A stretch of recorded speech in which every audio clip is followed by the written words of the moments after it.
വചനം 21. വാക്കർത്ഥം. ഖാല പറയുന്നു, പറയുകയും ചെയ്തു. അല്ലദീന ലാ യർജൂന പ്രതീക്ഷിക്കാത്തവർ, ലിഖാഅന നാമുമായി കണ്ടുമുട്ടുന്നത്, നമ്മെ കാണുന്നത്. ലൗലാ ഉൻസില ഇറക്കപ്പെടരുതോ, ഇറക്കപ്പെട്ടുകൂടെ. അലൈന ഞങ്ങളിൽ, ഞങ്ങളുടെ മേൽ. അൽ മലായികതു മലക്കുകൾ.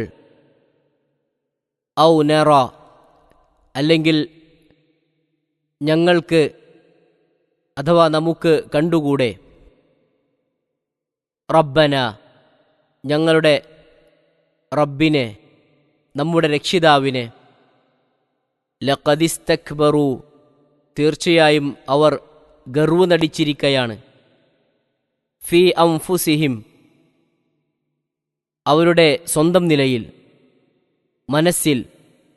വഅതൗ അവർ ധിക്കരിക്കുകയും ചെയ്തിരിക്കയാണ്, അതിരു കവിയുകയും ചെയ്തിരിക്കുന്നു.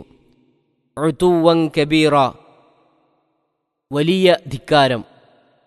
وقال الذين لا يرجون لقاءنا لولا أنزل علينا الملائكة أو نرى ربنا لقد استكبروا في أنفسهم وعتوا عتوا كبيرا.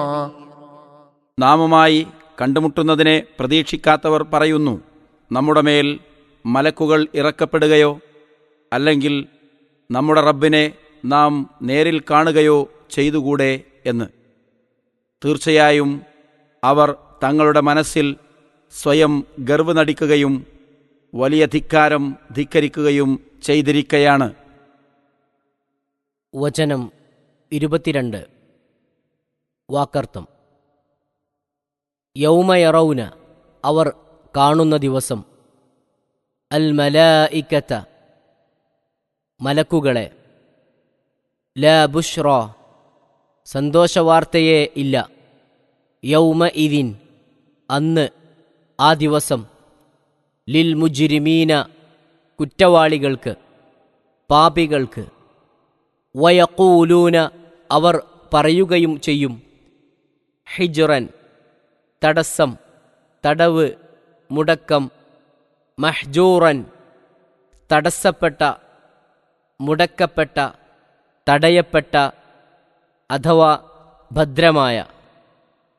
يوم يرون الملائكة لا بشرى يومئذ للمجرمين ويقولون حجرا محجورا. മലക്കുകളെ അവർ കാണുന്ന ദിവസം ആ കുറ്റവാളികൾക്ക് അന്ന് സന്തോഷവാർത്തയേ ഇല്ല. അവർ പറയുകയും ചെയ്യും, ഭദ്രമായ തടസ്സം എന്ന്. 21-22 വചനങ്ങളുടെ വിശദീകരണം. പരലോകത്തിലും മരണാനന്തര ജീവിതത്തിലും വിശ്വാസമില്ലായ്ക നിമിത്തം അല്ലാഹുമായി കണ്ടുമുട്ടേണ്ടി വരുമെന്ന പ്രതീക്ഷയോ അവന്റെ മുമ്പിൽ തങ്ങളുടെ ചെയ്തികളെക്കുറിച്ച് സമാധാനം ബോധിപ്പിക്കേണ്ടി വരുമെന്ന ഭയമോ ഇല്ലാത്തവരാണ് ആ അവിശ്വാസികൾ. അതുകൊണ്ട് നിരർത്ഥങ്ങളായ ആക്ഷേപങ്ങളും ചോദ്യങ്ങളും പുറപ്പെടുവിക്കുന്നതിൽ അവർക്ക് ഒരു ലക്കും ലഗാനുമില്ല.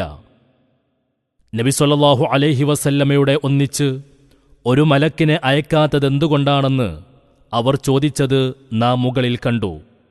ഇപ്പോൾ അവർ കുറെ കൂടി മുന്നോട്ട് കടന്നു ചോദിക്കുന്നു, എന്തുകൊണ്ടാണ് മലക്കുകൾ ഞങ്ങളുടെ അടുക്കൽ നേരെ വന്ന് മുഹമ്മദിന്റെ വാദം സത്യമാണെന്ന് സാക്ഷ്യപ്പെടുത്താത്തത്? ധിക്കാരം അവിടം കൊണ്ടും അവസാനിക്കുന്നില്ല. അല്ലെങ്കിൽ അല്ലാഹു തന്നെ ഞങ്ങളുമായി നേരിൽ കണ്ട് ഉപദേശിക്കുകയോ ഇവന് സാക്ഷ്യം നൽകുകയോ ചെയ്തുകൂടെ? ഇതാണ് അടുത്ത ചോദ്യം. തനി അഹങ്കാരത്തിൽ നിന്നും ധിക്കാരത്തിൽ നിന്നും മാത്രം ഉടലെടുക്കുന്ന ഈ ചോദ്യങ്ങളൊന്നും വാസ്തവത്തിൽ മറുപടി അർഹിക്കുന്നവയല്ല തന്നെ. എന്നാൽ ഈ ധിക്കാരികൾ ഒരു യാഥാർത്ഥ്യം ഓർമ്മിക്കുന്നത് നന്നായിരിക്കും. അതവരുടെ ഗുണത്തിനു തന്നെ ഒഴിച്ചുകൂടാത്തതാണ്. അതായത് മലക്കുകളെ അവർ ശരിക്ക് കാണുന്ന ഒരു ദിവസമുണ്ട്. അത് വന്നുകഴിഞ്ഞാൽ ഇവരുടെ ഈ ധിക്കാരവും പരിഹാസവുമെല്ലാം അപ്രത്യക്ഷമാകും.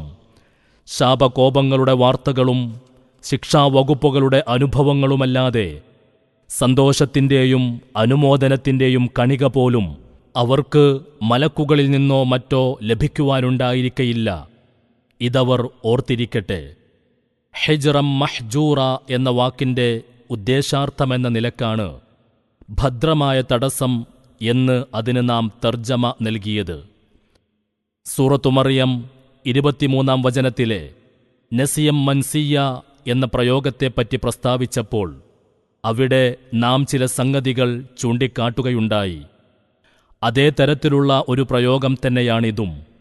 മുടക്കപ്പെട്ട മുടക്കം, വിലക്കപ്പെട്ട വിലക്കം, തടയപ്പെട്ട തടസ്സം എന്നും മറ്റും ഇതിന് വാക്കർത്ഥം കൊടുക്കാം. ശക്തിയായ അല്ലെങ്കിൽ ഭദ്രമായ തടസ്സം എന്നുദ്ദേശ്യം. ഈ വാക്ക് പറയുന്നവർ അഥവാ യഖൂലൂന എന്ന ക്രിയയുടെ കർത്താവ് മലക്കുകളാണെന്നും കുറ്റവാളികളാണെന്നും വരാൻ സാധ്യതയുണ്ട്. മലക്കുകൾ പറയുന്ന വാക്കാണെന്നുള്ളതാണ് കൂടുതൽ ബലപ്പെട്ട അഭിപ്രായം. അപ്പോൾ അതിൻ്റെ വിവക്ഷ, നിങ്ങൾക്കിവിടെ യാതൊരു രക്ഷയുമില്ല, എല്ലാവിധ സന്തോഷവും ഭദ്രമാവണ്ണം നിങ്ങൾക്ക് തടയപ്പെട്ടിരിക്കുന്നു എന്നായിരിക്കും. ഇനി അത് അവിശ്വാസികളാകുന്ന കുറ്റവാളികളുടെ വാക്കാണെന്ന് വെക്കുന്ന പക്ഷം അതിൻ്റെ താൽപ്പര്യം ഇപ്രകാരമായിരിക്കും: ഞങ്ങൾക്കും ശിക്ഷയ്ക്കുമിടയിൽ ഭദ്രമായ തടസ്സം അഥവാ ശരിയായ തടവ് ഏർപ്പെടുത്തി തന്നു, ഞങ്ങളെ രക്ഷിക്കണേ.